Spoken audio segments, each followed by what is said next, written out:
शुरू करता है। हेलो एवरीवन, इस वीडियो के टॉपिक है। पहला टॉपिक जो है वो है torque on a current carrying loop in a magnetic field. एक करंट कैरिंग लूप को मैग्नेटिक फील्ड में रखते हैं तो उस पर टॉर्क लगता है, और कितना टॉर्क लगता है वो हमने देखना है कि कितना टॉर्क लगेगा अगर एक करंट कैरिंग लूप को, एक कॉइल को अगर हम मैग्नेटिक फील्ड में रख दें। फिर दूसरा इसका टॉपिक है मूविंग कॉइल गैल्वेनोमीटर। इस मूविंग कॉइल गैल्वेनोमीटर का प्रिंसिपल भी यही है, ये इसी प्रिंसिपल पे वर्क करता है कि अगर एक कॉइल को मैग्नेटिक फील्ड में रखते हैं तो उसमें टॉर्क लगता है। तो दूसरा वाला जो टॉपिक है वो पहले टॉपिक पे बेस्ड है, तो इसको अच्छे से देखना है हमने।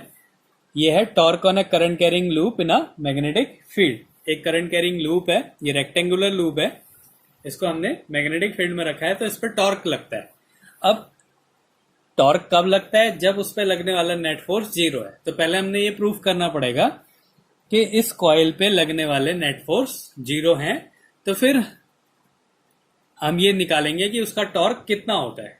तो अब हमें देखना पड़ेगा कि इसमें फोर्स की डायरेक्शन कैसी होती है।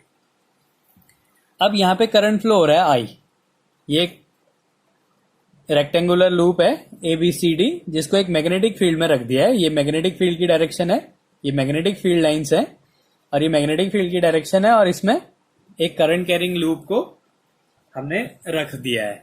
अब इसमें देखना होगा कि फोर्स कहाँ को लगेगा। हमें यहाँ पे मैग्नेटिक फील्ड पता है, करंट की डायरेक्शन पता है, तो हम फोर्स की डायरेक्शन को निकाल सकते हैं लेफ्ट हैंड थंब रूल से।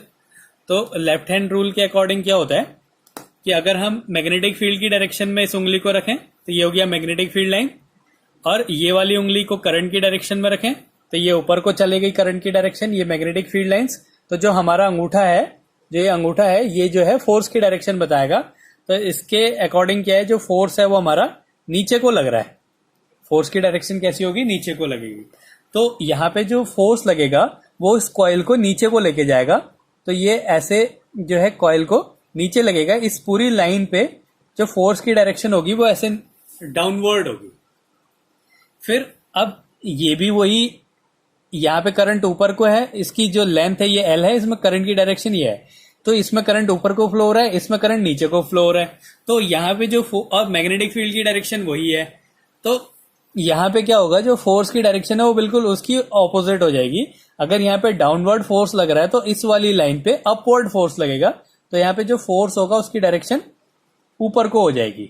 तो अब इस साइड में फोर्स जो है वो डाउनवर्ड लग रहा है, इस साइड में फोर्स जो है वो अपवर्ड लग रहा है। ये एक दूसरे के उल्टे हैं और सेम लेंथ पे लग रहे हैं। तो जो एक कंडक्टर को अगर मैग्नेटिक फील्ड में रख दें तो उस पर फोर्स लगता है ILB। तो ये ILB जो है, इसकी लेंथ L है, इसका मैग्नेटिक फील्ड B है, करंट I फ्लो हो रहा है। तो इस ILB की डायरेक्शन डाउनवर्ड हो गई, इस ILB की डायरेक्शन अपवर्ड हो गई। तो ये क्या करेंगे, एक दूसरे को कैंसिल कर देंगे। ऐसे ही इस वाली लाइन पे जो फोर्स लगता है वो ऊपर को लगता है, और इस वाली लाइन पे जो फोर्स लगता है वो नीचे को लगता है। तो ये दोनों फोर्सेस भी क्या करते हैं, एक दूसरे को कैंसिल कर देते हैं। तो अगर एक लूप को हम मैग्नेटिक फील्ड में रखें तो उस पर 4 फोर्स लगेंगे, 2 नीचे को ऊपर, 2 ये हो गए और 2 इसके कारण हो गए। तो इसको लिख देते हैं, when a rectangular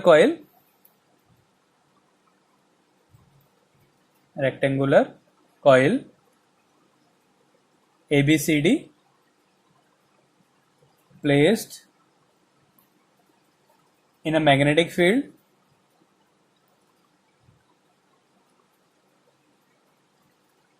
four forces acts on it.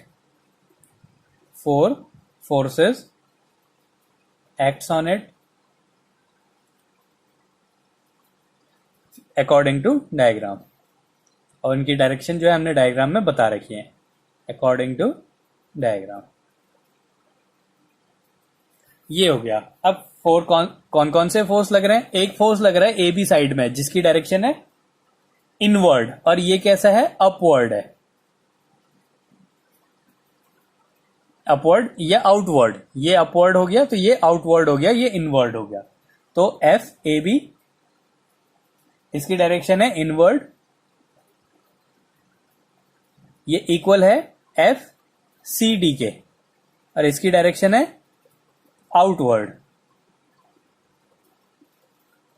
Inward हो गया और ये आउटवर्ड हो गया। ऐसे ही इस BC पे जो है फोर्स लग रहा है ऊपर को F, BC इसकी डायरेक्शन है अपवर्ड, और ये इक्वल हो गया F नीचे वाली के TA, और इसकी डायरेक्शन है नीचे को डाउनवर्ड। ये दोनों की इस पे जो फोर्स लगेगा ILB लगेगा, और ये वाली की लेंथ B है, ये लेंथ L है, तो फोर्स हो गया ILB। यहां पे हो गया IBB इस वाली साइड पे फोर्स, और ये दोनों फोर्सेस एक दूसरे को कैंसिल कर देंगे, ये वाला और ये वाला फोर्स एक दूसरे को कैंसिल कर देगा, इसलिए इसका जो नेट फोर्स है वो क्या हो गया, 0 हो गया। तो इससे हमें क्या मिला, नेट फोर्स इक्वल्स टू 0। तो अगर फोर्स 0 है और ये कॉइल घूमे तो इसका मतलब क्या है, इस पे टॉर्क लग रहा है, hence torque acts on it. Torque acts on it, इसका मतलब क्या है, इस पे टॉर्क लग रहा है। और टॉर्क कैसे निकालते हैं, torque equals to force into perpendicular distance, force into perpendicular distance. अब कौन सा फोर्स जो है इसको घुमा रहा है, इसको घुमा रहा है, जैसे ये कॉइल है, इसको ये दोनों फोर्सेस घुमा रहे हैं, ये ऊपर नीचे वाले फोर्स तो एक घुमा नहीं सकते, तो ये कौन सा, एक ये जो फोर्स है AB और एक ये जो फोर्स है CD, इसके कारण क्या है, कॉइल घूम रही है। ये जो दो फोर्सेस लग रहे हैं ये इसको घुमाते नहीं है, तो ये दो फोर्सेस के कारण घूम रहा है, और इन दोनों फोर्सेस के बीच की ये एक लाइन ये है, तो इस दोनों फोर्सेस के बीच की जो डिस्टेंस हो गई ये हो गई। ये अगर थीटा एंगल है, ये मैग्नेटिक फील्ड की डायरेक्शन हो गई, ये थीटा एंगल बना रही है कॉइल, तो ये जो है परपेंडिकुलर डिस्टेंस ये हो गई, और इसकी वैल्यू हो जाएगी, अगर ये B है टोटल डिस्टेंस, तो ये क्या हो जाएगा, B साइन थीटा। तो फोर्स क्या लग रहा है, F ये वाला फोर्स, और इसकी वैल्यू क्या होगी, ILB sine theta, ILB sine theta. तो ये तो हो गया इसका जो फोर्स लग रहा है, और इनटू परपेंडिकुलर डिस्टेंस। अब परपेंडिकुलर डिस्टेंस क्या है, ये वाली जो डिस्टेंस है परपेंडिकुलर डिस्टेंस है। अब इसमें क्या है, जो फोर्स और मैग्नेटिक फील्ड एक दूसरे से 90 डिग्री एंगल बना रहे हैं, तो हम यहाँ पे जो एंगल लेंगे उसको 90 कर देंगे, तो ये वाला नहीं लिख रहे हैं, ILB हो गया। अब परपेंडिकुलर डिस्टेंस क्या है, ये वाली डिस्टेंस परपेंडिकुलर डिस्टेंस है, ये B है, तो ये हो गई B साइन थीटा, तो ये हो गया B साइन थीटा। तो ये सॉल्व कर देते हैं, तो ये हो जाएगा ILB into B sine theta. अब ये दो साइड हैं, एक साइड ये, एक साइड, तो ये क्या आ गया, इसका एरिया आ गया, तो ये हो गया IAB साइन थीटा। तो ये हो गया इसका टॉर्क कितना लग रहा है। अगर हम इसको वेक्टर फॉर्म में लिख दें तो टाउ इक्वल्स टू हो गया IA क्रॉस B। तो ये है इसका वेक्टर फॉर्म।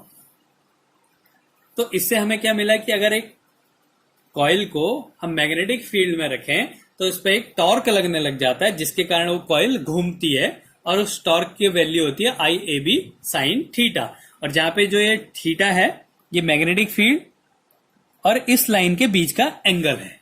अब इसके बाद जो हमारा टॉपिक है वो है मूविंग कॉइल गैल्वेनोमीटर, वो इसी प्रिंसिपल पे बेस्ड है। तो अगला टॉपिक पढ़ेंगे हम मूविंग कॉइल गैल्वेनोमीटर। तो ये है मूविंग कॉइल गैल्वेनोमीटर। गैल्वेनोमीटर एक ऐसी डिवाइस है जो कि करंट को डिटेक्ट करती है और बताती है कि कितना करंट फ्लो हो रहा है। अगर करंट की क्वांटिटी बहुत छोटी है तो हम इससे ये भी बता सकते हैं कि कितना करंट फ्लो हो रहा है। तो it is a device used for detection and measurement of small electric current. वो छोटे से करंट को का मेजरमेंट करती है और डिटेक्ट करती है कि वो किस डायरेक्शन में फ्लो हो रहा है। ये भी बता सकती है कि किस डायरेक्शन में फ्लो हो रहा है। इसका प्रिंसिपल क्या है, ये वही टॉर्क के प्रिंसिपल पे बेस्ड है। When electric current flows in a coil placed in a magnetic field, जैसे हमने वहां पे करा था, एक कॉइल को मैग्नेटिक फील्ड में रख दिया था और उसमें एक करंट फ्लो करा और deflecting torque act on the coil, उसके कारण क्या होता है, उसमें एक टॉर्क लगता है। तो ये क्या है, इसका प्रिंसिपल है। अब इसका डिस्क्रिप्शन कैसा है, इसका डायग्राम क्या है। तो इसमें क्या होता है, एक कॉइल जो है ये दो मैग्नेट, ये मैग्नेट है, दोनों सिलेंड्रिकल मैग्नेट्स हैं, सिलेंड्रिकल मैग्नेट्स। ये एक कॉइल को, रेक्टेंगुलर कॉइल को सिलेंड्रिकल मैग्नेट्स के बीच में रख दिया जाता है, जिसके कारण क्या होता है, ये घूमता है, ये घूमता है तो इस कॉइल से क्या करते हैं कि निडल लगा देते हैं, और ये एक इंडिकेटर है, इसके घूमने के कारण क्या होता है, ये करंट को डिटेक्ट करता है, उसकी रीडिंग देता है। फिर क्या करते हैं, इस कॉइल को, एक फ्रेम है, इस फ्रेम में नीचे एक हेयर स्प्रिंग लगी है, बहुत पतली सी स्प्रिंग होती है, और ऊपर एक फॉस्फर ब्रॉन्ज लगा दिया जाता है, जो कि क्या होता है, जब ये घूमती है कॉइल तो ये निडल घूम के यहां पहुंच जाती है। उसके बाद क्या होता है, जब हम करंट को छोड़ देते हैं तो क्या होगा, ये वापस से अपनी पोजीशन पे आ जाती है। इसके कारण इसमें एक डिफ्लेक्टिंग टॉर्क लगता है, रिस्टोरिंग टॉर्क लगता है। जैसे इसमें करंट फ्लो करा तो क्या होगा, ये कॉइल घूमने लग जाएगी, घूमने लग जाएगी तो ये निडल जो है मैक्सिमम अपना डिस्टेंस पे आ जाएगी। फिर क्या होगा, करंट को हम हटा देंगे, तो करंट को हटा देने के बाद क्या होगा, इसमें एक रिस्टोरिंग टॉर्क लगता है। ये स्प्रिंग और ये जो फॉस्फर ब्रॉन्ज है, ये क्या करता है, इसको वापस लेके आता है अपनी पोजीशन पे। तो इसका काम होता है कि उस पर रिस्टोरिंग टॉर्क लगाएं, और ये क्या होता है, इलेक्ट्रिसिटी इसमें फ्लो होने के कारण, करंट फ्लो होने के कारण क्या होता है, इसमें एक टॉर्क लगता है। अब इसका डिस्क्रिप्शन क्या है, a coil on spring and phosphor bronze strip in a frame. एक फ्रेम में एक कॉइल है जो कि किस पे है, एक स्प्रिंग पे है और एक फॉस्फर ब्रॉन्ज पे है। दूसरा क्या है इसका पॉइंट, सिलेंड्रिकल शेप्ड मैग्नेट। ये क्या है, दो सिलेंड्रिकल शेप्ड मैग्नेट है। एक इंडिकेटर होता है टू शो रोटेशन या डिफ्लेक्शन को बताता है, इंडिकेटर टू शो रोटेशन या डिफ्लेक्शन। अब क्या होता है, due to cylindrical magnets radial magnetic field is created inside the magnets. इसके अंदर क्या होता है, एक रेडियल मैग्नेटिक फील्ड बन जाता है, जिसके कारण क्या होता है, ये घूमने लग जाती है। जैसे हमने पहले वाले में पढ़ा था, उस पर सारे फोर्सेस जीरो हो जाते हैं, जिसके कारण वो घूमती है और उसमें एक टॉर्क लगने लग जाता है। Therefore torque tau equals to N I A B, ये हमने पहले निकाला। अगर उसमें एन कॉइल्स होती है, वहां पे हमने सिंगल कॉइल के लिए लिया था आई ए बी, अगर उसमें एन टर्न्स हैं तो क्या हो जाता है, टॉर्क की value N I A B हो जाता है। फिर क्या होता है कि ये जो डिफ्लेक्टिंग टॉर्क होता है, ये रिस्टोरिंग टॉर्क के इक्वल होता है, क्योंकि वो वापस अपनी पोजीशन पे आता है इन दोनों के कारण। तो ये जो डिफ्लेक्टिंग टॉर्क होता है, ये रिस्टोरिंग टॉर्क के इक्वल होता है due to phosphor bronze and spring. तो ये डिफ्लेक्टिंग टॉर्क हो गया NIAB, और ये रिस्टोरिंग टॉर्क है K थीटा, जहां पे K जो है वो स्प्रिंग कांस्टेंट है। तो यहां से अगर हम I की वैल्यू निकालते हैं तो क्या आ जाएगा, K upon NAB into theta. ये जो पूरा K अपॉन NAB होता है, इसको हम बोलते हैं गैल्वेनोमीटर कांस्टेंट। तो I की वैल्यू आ गई G थीटा, और ये थीटा क्या है कि ये इस एक्सिस से कितना डिफ्लेक्ट कर रहा है। तो ये हो गया हमारा galvanometer.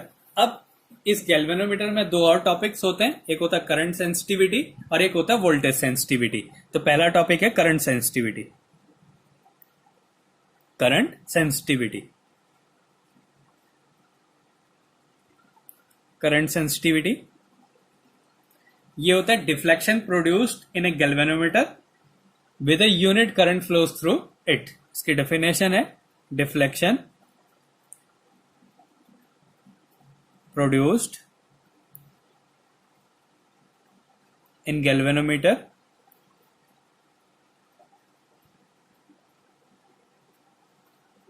when a unit current flows through it।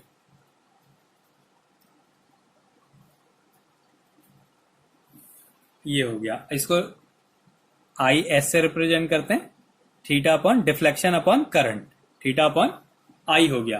अब थीटा की वैल्यू क्या है, अगर हम यहां से थीटा की वैल्यू निकालें तो क्या आ जाएगा, थीटा की आई की वैल्यू निकाल देते हैं, आई कॉस टू के थीटा अपॉन NAB है, तो ये थीटा अपॉन आई की वैल्यू पुट कर दी, के थीटा अपॉन NAB। तो ये सॉल्व कर दिया तो आ जाएगा NAB अपॉन के, NAB अपॉन के। तो ये करंट सेंसिटिविटी का फॉर्मूला हो गया NAB अपॉन के। और दूसरा है हमारा वोल्टेज सेंसिटिविटी, वोल्टेज सेंसिटिविटी ये होता है deflection produced in A galvanometer when a unit voltage is applied across a time. ये क्या था, unit current is flows through it, यहाँ पे क्या है, unit voltage is applied across the two terminals of galvanometer. Deflection produced in galvanometer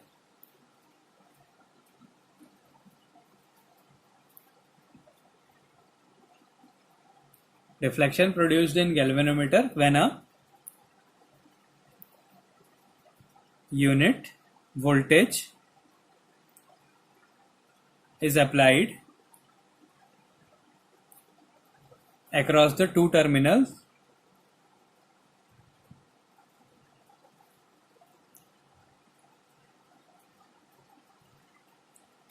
of galvanometer. तो ये हो गया I V equals to theta upon voltage. तो ये theta upon voltage V equals to होता है आई आर. अब आई की वैल्यू पुट कर देते हैं. थीटा अपॉन आई की वैल्यू है K theta upon N A B. K theta upon N A B into R. ये कैंसिल हो गया तो इसकी वैल्यू आ गई N A B upon K R. यहां लिख देता हूं N A B upon K R. तो ये हो गया इसका वोल्टेज. तो ये वोल्टेज सेंसिटिविटी है तो वी एस के इक्वल है. Voltage sensitivity V S equals to N A B upon K R. तो ये हो गई इसकी करंट सेंसिटिविटी और वोल्टेज सेंसिटिविटी. अब इसके बाद एक क्वेश्चन ये पूछा जाता है कि कब जो है गैल्वेनोमीटर ज्यादा सेंसिटिव होगा, कब वो अच्छी रीडिंग देता है. तो वोल्टेज जो गैल्वेनोमीटर होता है उसकी सेंसिटिविटी बढ़ानी है तो क्या करना होता है, उसका नंबर ऑफ टर्न्स इंक्रीज करने. ये दोनों में क्या है, वोल्टेज सेंसिटिविटी और करंट सेंसिटिविटी जो दो हैं ये नंबर ऑफ टर्न्स के डायरेक्टली प्रोपोर्शनल है, एरिया के डायरेक्टली प्रोपोर्शनल है और मैग्नेटिक फील्ड के डायरेक्टली प्रोपोर्शनल है और स्प्रिंग कांस्टेंट के इनवर्सली प्रोपोर्शनल है. तो अगर हमने सेंसिटिविटी को इंक्रीज करना है तो हमने उसके नंबर ऑफ टर्न्स एरिया और मैग्नेटिक फील्ड को इंक्रीज करना है और उसका जो कांस्टेंट है स्प्रिंग कांस्टेंट उसको डिक्रीज करना है. तो इससे क्या कर सकते हैं हम, किसी गैल्वेनोमीटर की करंट सेंसिटिविटी को, किसी गैल्वेनोमीटर की सेंसिटिविटी को इंक्रीज कर सकते हैं. तो ये हो गया मूविंग कॉइल, गैल्वेनोमीटर और torque acting on a current carrying loop in a magnetic field.